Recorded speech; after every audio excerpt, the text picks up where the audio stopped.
health sciences, talking about their experiences and how they're being affected directly by the federal cuts. And then we're going to open it up to a bit more of a rally experience. And anybody who'd like to come up and say a few words, you'd be welcome. It'd be great to have all of the universities who are here represented.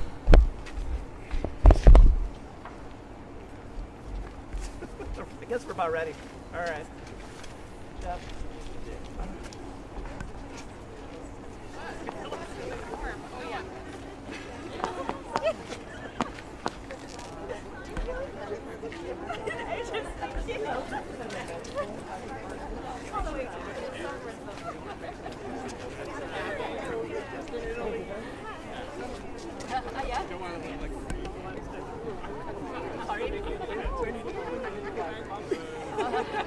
When I go back,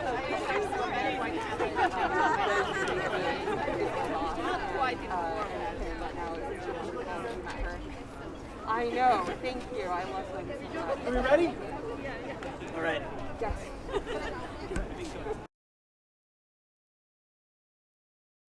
I had no idea. Yeah. Okay. All right. Are you guys ready? Let's do this thing, right? Welcome everybody to UIC. My name is Aaron Kroll. I am a faculty member in the Department of English here, and I'm also the president of UIC United Faculty. That is the union that represents full-time tenure and non-tenure system faculty here at the university. Before we get started, just like everybody to get warmed up with a little bit of a chant. Are you guys ready? Yeah.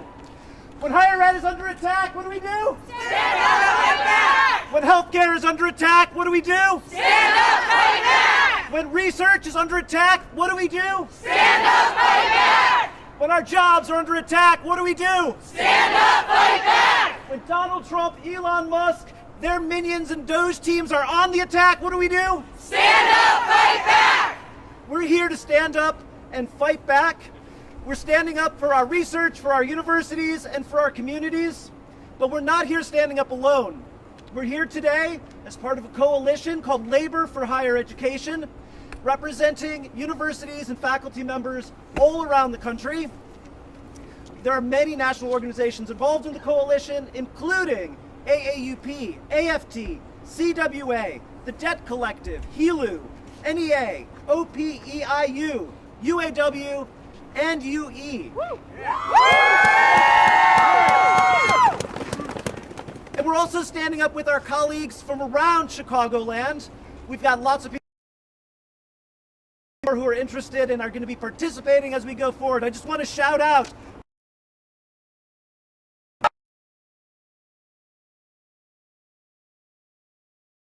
University, Loyola University, all of the universities represented by University Professionals of Illinois. We've got Chicago State, Northeastern, Western, Illinois State University.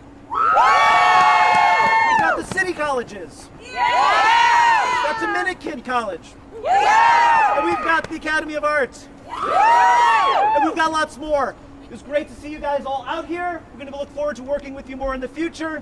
And I want to say this is just the beginning for the Labor for Higher Ed Coalition. The next event is coming up on February 25th. There is going to be a rally and press conference in Washington, D.C.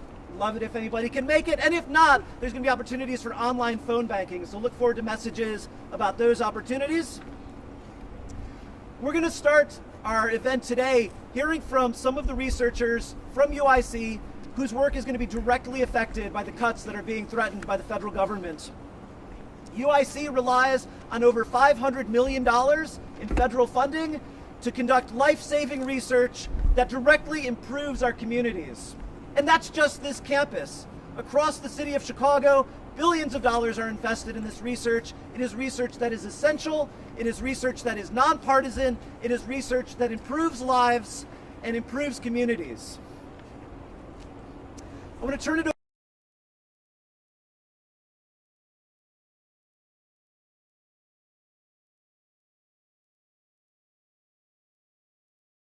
She's a professor of occupational health and safety. Thanks, Aaron. Hi, everyone. My name is Kirsten Allenberg, Kirsten, last name Almberg. So yeah, I'm Kirsten Allenberg. I'm a professor in the University of Illinois Chicago School of Public Health.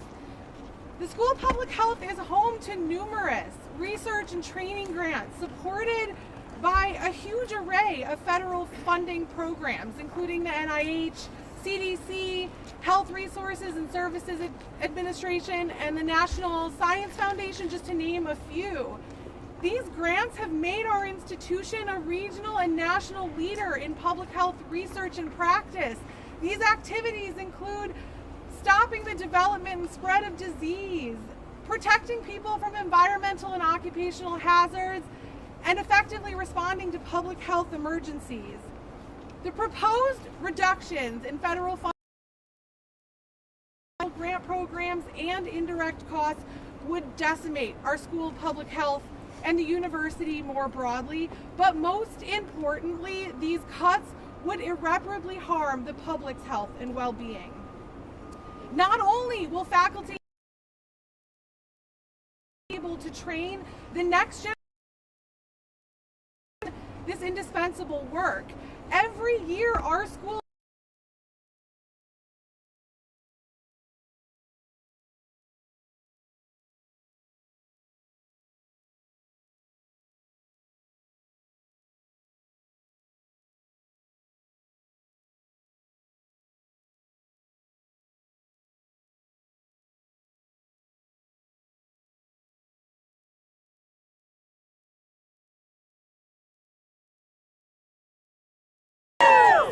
to a lot of federal funds. I'm going to talk about a few that are near and dear to me and directly impact me.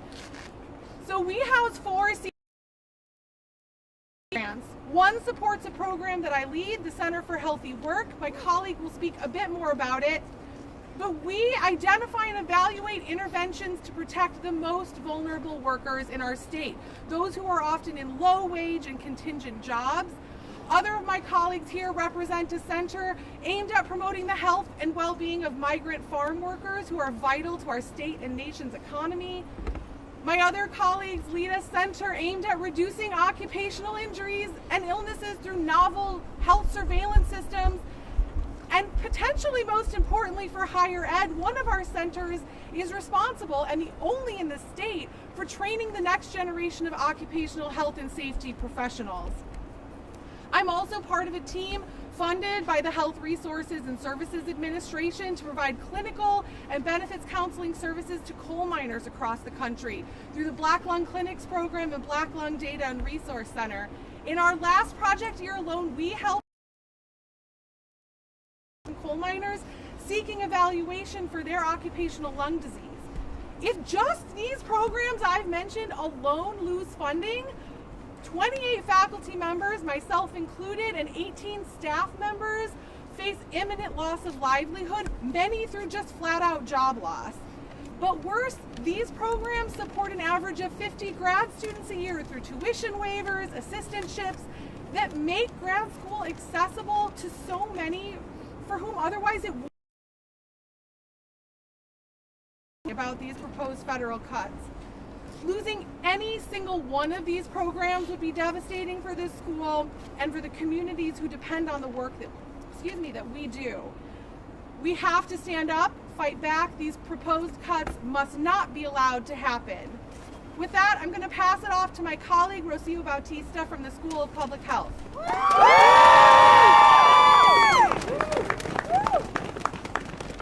Hi everyone, my name is Rocio Bautista, spelled R-O-C-I-O. My last name is B-A-U-T-I-S-T-A, and I'm here to speak for our Spanish-speaking media. Buenos días, mi nombre es Rocio Bautista y trabajo en la Escuela de Salud Pública de UIC.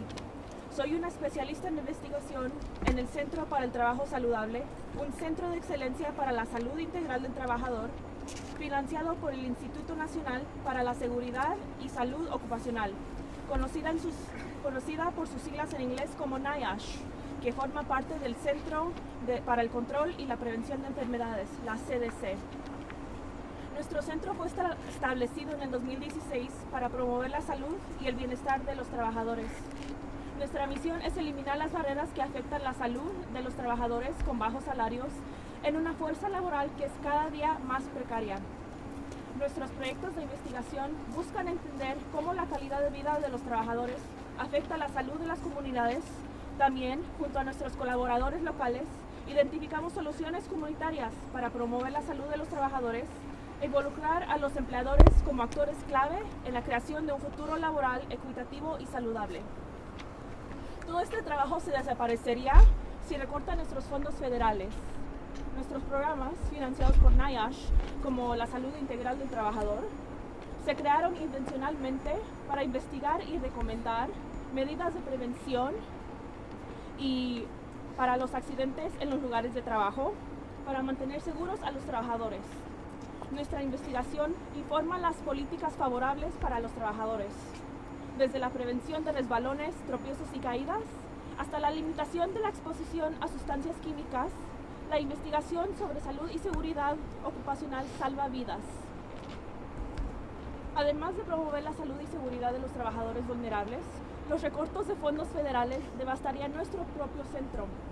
Los salarios de muchos miembros del personal, estudiantes y profesores de la Escuela de Salud Pública de la UIC están cubiertos por subvenciones federales y la pérdida sería crítica. Yo tengo un contrato de visitante en la UIC, lo que significa que llevo menos de 5 años en mi puesto.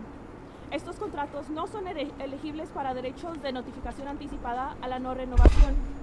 Para los contratos financiados únicamente por subvenciones federales, como el mío, la Universidad de Illinois Chicago reserva el derecho de terminar dichos contratos antes de la fecha de finalización si las fuentes de financiación desaparecen. Todo esto significa que mi contrato y muchos otros contratos de visitantes financiados por subvenciones federales en toda la universidad enfrentamos constantemente instabilidad laboral. Es una gran paradoja que alguien que se dedica a eliminar la precariedad laboral de los trabajadores, precariedad laboral en su propio lugar de trabajo. Nuestras subvenciones también financian los costos de los estudiantes, a fin que los estudiantes puedan recibir una educación de altísima calidad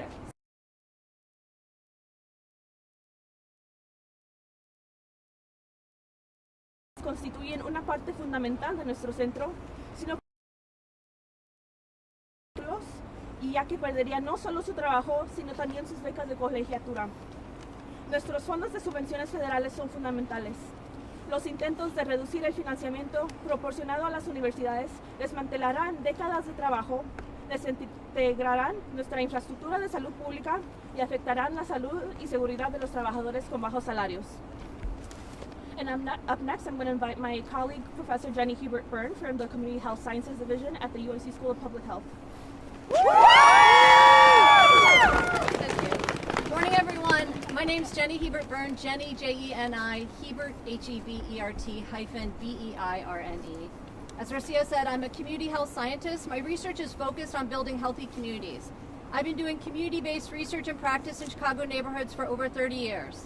As a public health researcher, I do community-engaged participatory research. This means when I study a health problem, I partner with community-based organizations and/or community members who are most impacted by the health issues under investigation. The health focus areas that I work on vary. They include environmental health, worker health, women and adolescent health, and neighborhood health. My research partners include community organizers who fight within their neighborhoods to address serious, excessive environmental hazards, like those on the far southeast side of Chicago, or Chicago workers on the west side whose conditions in terms of work are precarious and hazardous to their health. These research partners provide an insider account of the social and environmental factors that impact their health, guiding our collaborative research so we can more accurately and systematically measure and evaluate the exposures with a more focused and accurate lens. The new knowledge we create through these participatory research partnerships informs social and public health policy to improve the health of all Chicagoans. Our School of Public Health research teams include dozens of community organizations and members from across Chicago. We also partner with community partners as teachers, bringing their expertise into our classrooms through community-engaged teaching initiatives. My primary federal research funding comes from some sources as the NIH, National Institutes for Environmental Health Sciences, the National Institutes for Diabetes and Digestive and Kidney Diseases, and the Center for Disease Control, the National Institute for Occupational Health and Safety. Community-engaged participatory research requires building trust and reciprocity between researchers and community members so that we can leverage each other's assets in the research process. Until recently, federal funding for community-engaged research was minimal. In the past decade, federal funding agencies have made significant critical progress in building a research infrastructure that requires engagement of community members in the research process so that their lived experience informs our research questions, our research designs, methods, analysis, and interpretation. In Chicago, academic and community partners have been making significant progress exploring root causes and health differences across Chicago neighborhoods, producing evidence to create healthier conditions where we live, work, play, pray, age. The uncertainty caused by federal freezes and expected disruptions of research funding is causing serious strain and harm to our hard-earned academic and community relationships. The trust that we have built will be damaged. Our partners who are already hurting given other federal funding threats will be left unable to address their primary health concerns. Our students and staff who are drawn to UIC to learn participatory research will be out of jobs, unable to advance the science as students did before them. An evidence-informed approach to reevaluate the indirect cost rate is not an unwelcome ask. We are scholars always wanting to systematically assess our work and its impact. But to abruptly dismantle ICR or freeze funding will make us immediately unstable, unable to continue the critical collaborative research we do across Chicagoland community members to improve the health of all Chicagoans. In summary, not only does participatory community research work to improve community conditions through its areas of focus, it helps to build communities and connections which themselves have enduring effects. Not only will science be damaged, but too so will communities be further harmed by such reckless stoppages and destructive reductions in funding. And I'm going to pass it off to my colleague, Tim Coe from kinesiology.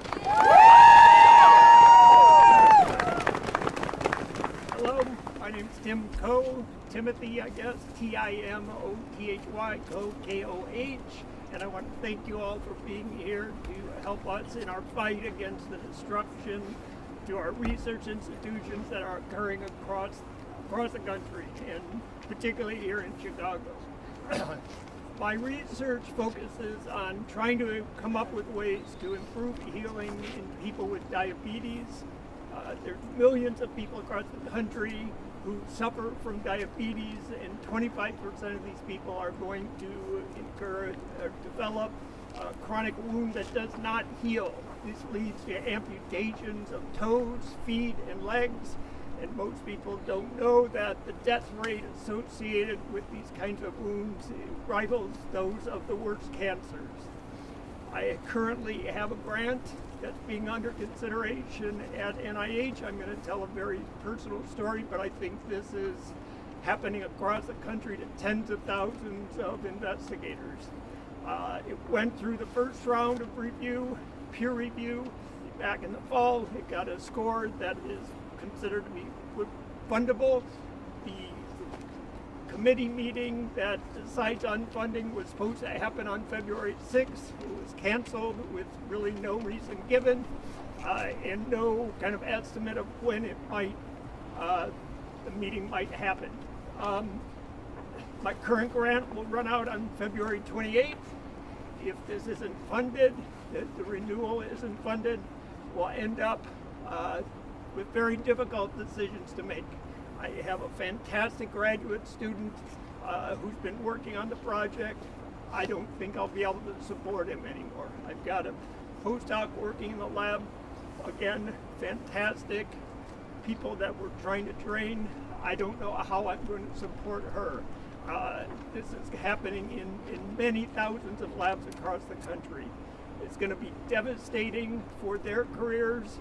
It's going to potentially put an end to my research career, and we won't be able to develop these new therapies for diabetic wounds.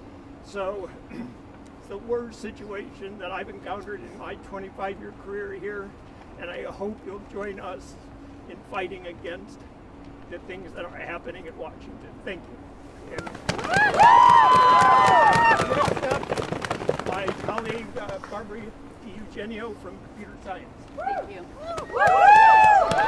Good morning, everybody. My name is Barbara Di Eugenio, B-A-R-B-A-R-A. last name D-I space E-U-G-E-N-I-O. I'm a professor in computer science. My research is in artificial intelligence applied in healthcare. I have many collaborators here in the health sciences. For example, some research is about chatbots to help heart failure patients. Some other research is about discovering people at risk for type 2 diabetes. And as it happens here at UIC, the majority of patients with those conditions are African Americans. 2 of my grants from the National Science Foundation have been flagged as woke DEI. A Commerce Committee in the Senate has launched an investigation in all the National Science Foundation grants awarded under Biden. The investigation is based on searching for words in the text of proposals. They claim that the research, and I quote, diverted $2 billion toward questionable projects that promoted diversity, equity, and inclusion, or advanced neo-Marxist class warfare propaganda. So the way they flag these grants is that they looked for words like women, female, minority, bias, green energy. That gets you on the list of 3,500 grants. But apart from any other consideration, taking words out of context is meaningless. Bias is a technical term. We, in artificial intelligence, want to see that our model are not biased against any group, including white people. It's not just for minority and other underrepresented groups. Now, the grants have not been blocked yet, but I don't know what will happen. One of them supports 4 PhD students. I don't know what will happen to them if the grant is blocked.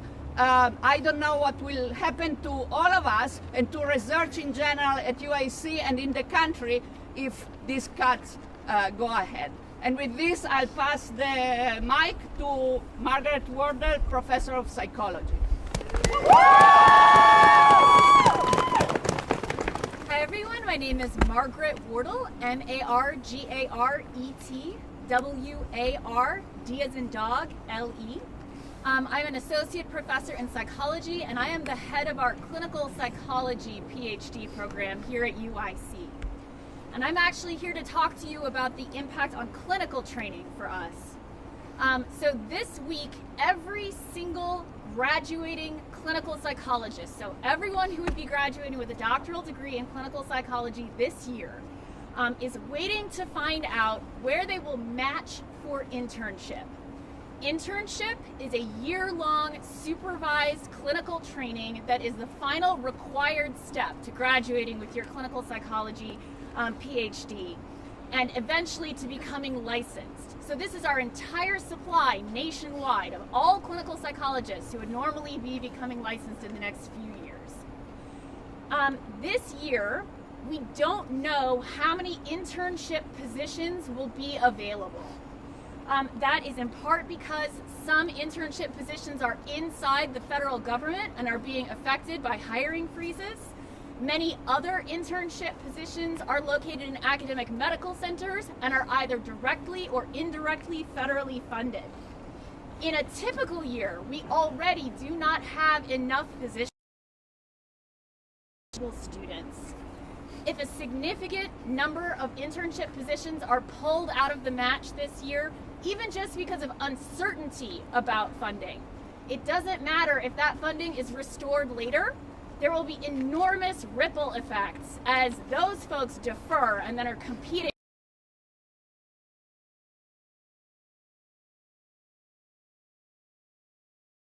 Graduating more psychologists, not fewer. We need psychologists to address deaths of despair from addiction, from overdose, from suicide. We need psychologists to address a burgeoning child and adolescent mental health crisis. And again, this is not just a UIC issue, although of course we're very concerned about it. This is every single student nation.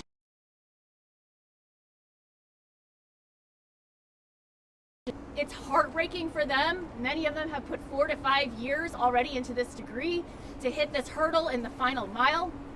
It is going to be very bad in the future for many families. I know many of you out there have experienced the frustration of trying to find mental health care or help for yourself or for a loved one.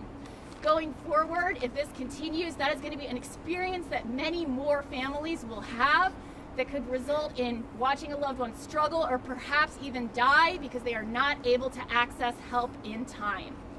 The funding, freezing, and chaos has to stop now. Match day, when all of our students will find out whether they have matched, is Friday. It's got to happen now. With that, I'm going to turn it over to technology. Good morning, everybody. My name is Kate Zinser, Katezinser. I'm a full professor in the Department of Psychology in our Community Applied Developmental Training Program. I study early childhood. I study the systems that impact how children learn and grow before the age of 5.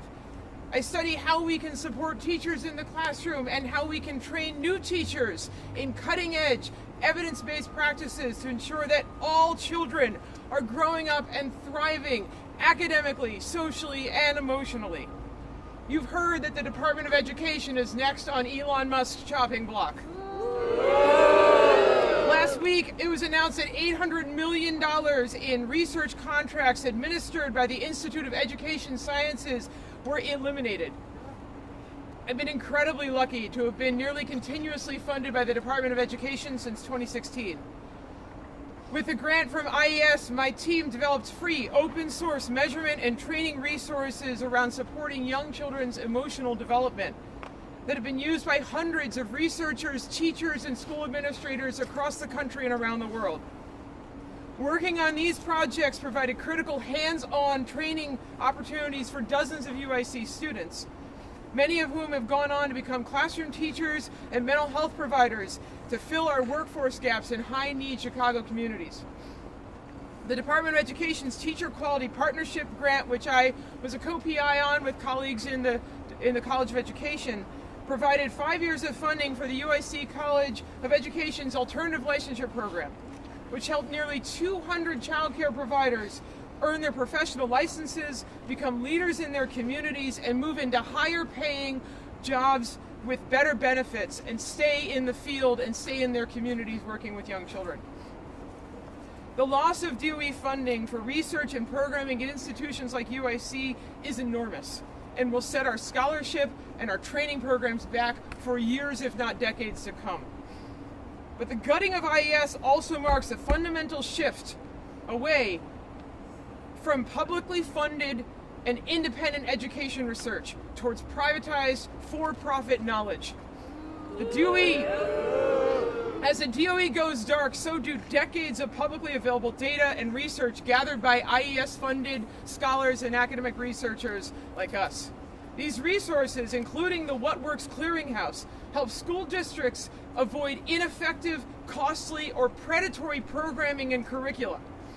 Without IES, education research will shift from being a public good to a commercial product. Your child's education and future should not be for sale. And the private sector should not get to decide who has access to the knowledge that your tax dollars paid for.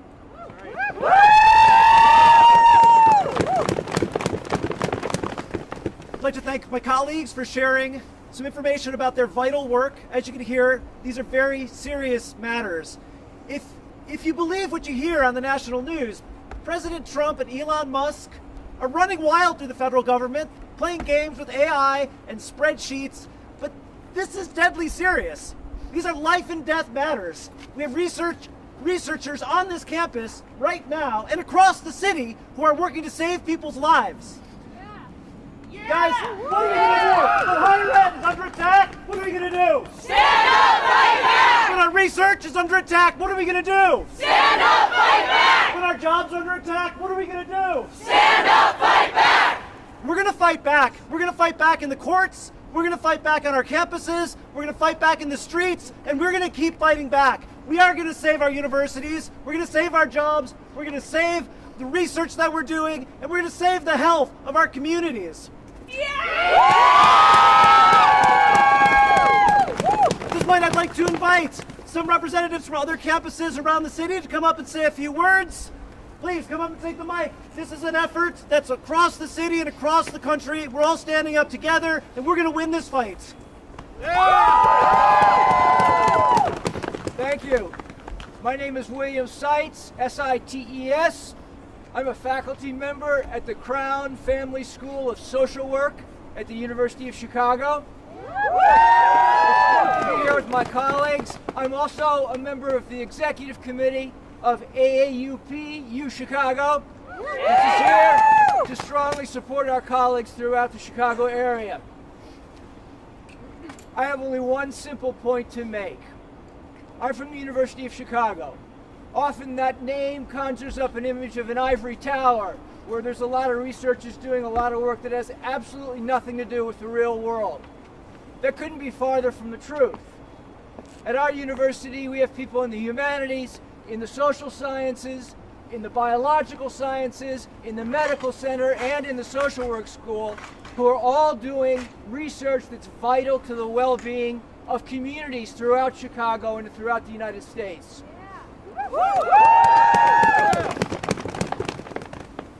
In our social work school, we study opioid treatment. We study violence prevention.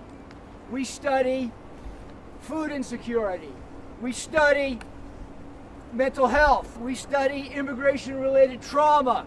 All of these are issues that communities and institutions in the community vitally depend on research to guide their work, to provide services, and to improve the well-being of the members of those communities. All of this is health-related research. And so all of us are standing up and need to continue to stand up to support all of our colleagues who do health-related research, which is such a big category for all of us. The communities that depend on this research are counting on us to fight back against these reckless and politically motivated attacks that Trump and Musk and others at the federal government are launching against our communities. Finally, I want to say we're social workers at the Crown Family School, but we're also fighters. And so we're here to fight with our colleagues and to stand up and fight back. Thank you.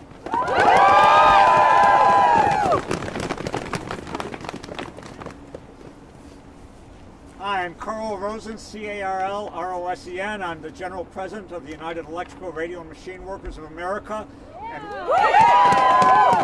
UE, and we represent over 30,000 graduate workers at major research universities across the country, including here at the University of Chicago and at Northwestern. These are the folks who are in the trenches doing the work every day in these labs, in these classrooms, making sure that the basic work that's needed to be done so that we can improve the lives for all Americans and all people across the world, frankly, in terms of the research that's being done. They're there every day doing that. They also represent, they are the next generation of academic leaders training people into the future, the next generation of research scientists, etc. When these kind of funding cuts come, that cut off that amount of money, you're really cutting, we're cutting off our own hands and feet in terms of what we're trying to create here to move people forward.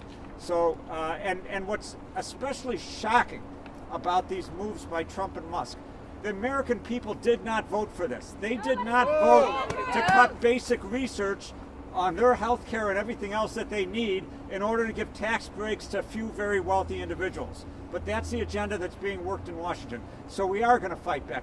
I will be in Washington, D.C. next week at the national protest. We're going to take it right to Congress. And we're going to make sure all of these Congress people happen. You know, Donald Trump tried these kind of cuts when he was in office the first time. And what did Congress do at that time? It was a Republican Congress. They increased the spending for these types of research grants because they know it's what their constituents want. What's being done now, and the reason it's being done so undemocratically, is because it is against the democratic will of the majority of the American people. We're not going to stand for it. We're going to fight back. Solidarity. Anybody else like to speak?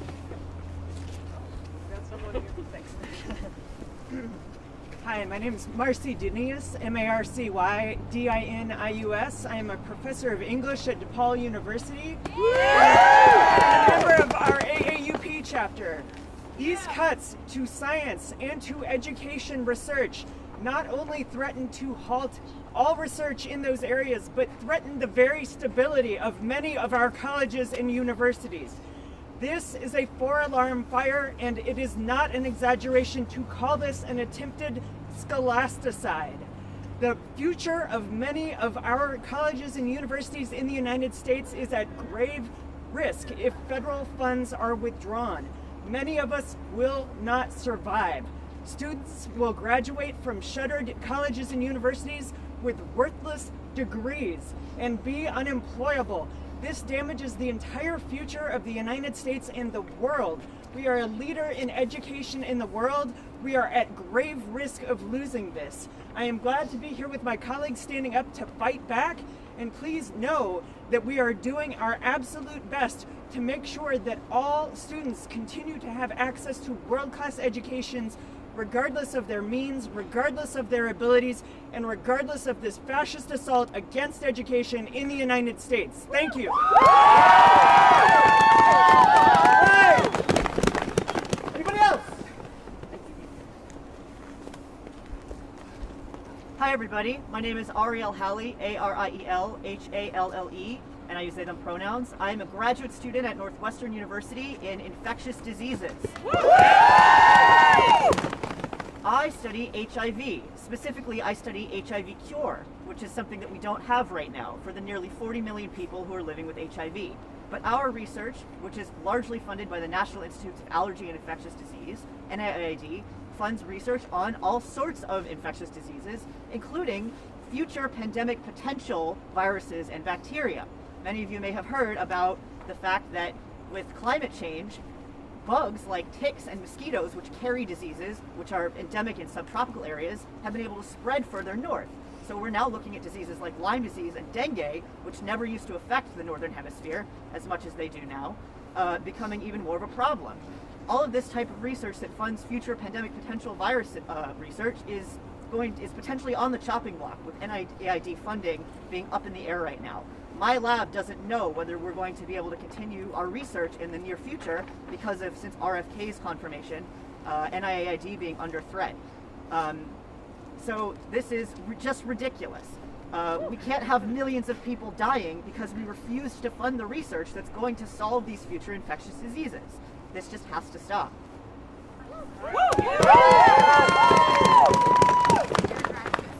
Yes, I'm a third-year PhD candidate. It's a 5 to 6 year program. So how is this going to affect hiring? Yeah. Well, there's a big crisis in academia right now with researchers not wanting to continue on the academic route. A lot of people in my program sort of jump ship and go work in industry or consulting. You know, they don't see academia as a viable career path because of these challenges in funding. And that's only going to get worse with the way that the uncertainty has been impacting funding right now. I'm set to graduate around 2027, 2028, so before the next presidential election, and I've had to have conversations with my boss about what are my options going to look like with the funding being the way that it is now. Last call. Hello everyone, Dominic Miller. I'm a staff member at UIC College of Nursing. Anecdotally, I am a cancer survivor. I survived cancer via 2 public institutions, UC San Diego, where I was a patient while being a graduate student, and then New York State, Medicaid. The current cuts to NIH midstream for cancer treatment is unethical and terrifying to me to imagine what it's like to be in an experimental treatment and then not know where you're going to go.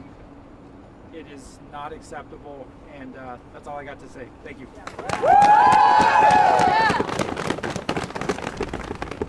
Should we try another chant? Yeah. Who's got the power? We got the power. What kind of power? Union power. Who's got the power? We got the power. What kind of power? Union power. Right. We are going to win this fight, and the way we're going to win is by organizing. We are going to organize every worker on every campus, and we need your help to do it. We need everybody's help to do it. If you're a member of UICUF, we want your help to sign up your colleagues. And if you are a member of a union in Chicago somewhere else or an AAUP chapter, we are going to be out there knocking on doors, talking to colleagues, and inviting all of the researchers across campus to join us in this fight. Thank you, everybody.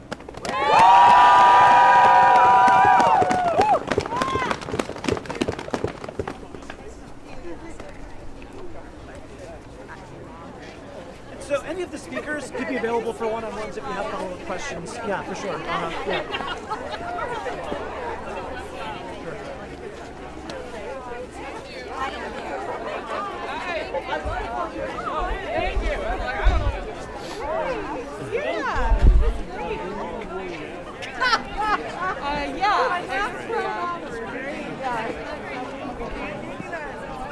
Okay. Yeah, thanks for coming out. Sweet. Sorry.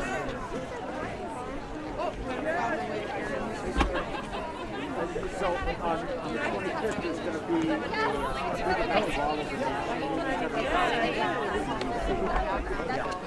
Sorry, I couldn't hear him. It's called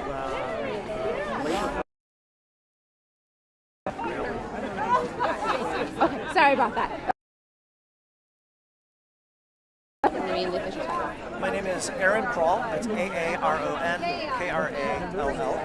I'm a senior lecturer in the Department of English at UIC, and I'm the president of UIC faculty. So one of my main questions is, have all of you guys started, if this does happen, where the funds are cut, have you started looking at what that means in terms of where you could get extra money? Has the school had conversations of possibly funding it? I don't even know if that works if you can fundraise even on your own. Yeah, I mean, most of what we have right now are questions. You know, what we have is a series of executive orders, many of which we believe are illegal and unconstitutional, and so they're being challenged in the courts. But what we're seeing is a kind of start-stop disruption of people's work. If federal funding is cut for universities like UIC, it's going to be disruptive. It's going to end research and disrupt research. Again, life-saving research. And some of it's not going to be able to be replaced. I think we're going to be doing everything we can to look at private funding and other sort of funding sources. But ultimately, research is a public good. It helps everyone. This is something we need to pay for as a society, and the way we do that is by funding our research universities. When do you expect to hear about what will get cut and what won't? Is there any kind of timetable here, or is it just kind of you're just sitting and waiting? I wish there was a timetable. It feels like part of the intention here is to be as disruptive as possible. There is a sort of chaotic attacks on higher education, and we are fighting all of those attacks as they pop up. And so, like I said, some of those are going to be happening in the courts, some of those are going to be happening across the agencies, some of them are going to be happening on our campuses. I think we have a sort of multi-front attack on higher education and research, and we're working on fighting on all those things. Last question for you. I mean, like the graduate student talked about, you know, it's this sort of could be a jump ship moment, but also, I mean, even just getting kids in high school and college even interested in this is sometimes I think be a challenge. How do you keep that interest alive and saying this is important for what we're doing here? Right. It's a great question. It is one of the essential questions. When you disrupt these kinds of research programs, they're hard to rebuild. And this is happening all across our government as federal agencies are being cut and people are being laid off in the federal government. This is going to start happening in our universities too. And so keeping people in these fields and bringing in a sort of pipeline of new people is going to be essential. The kinds of research that's been accomplished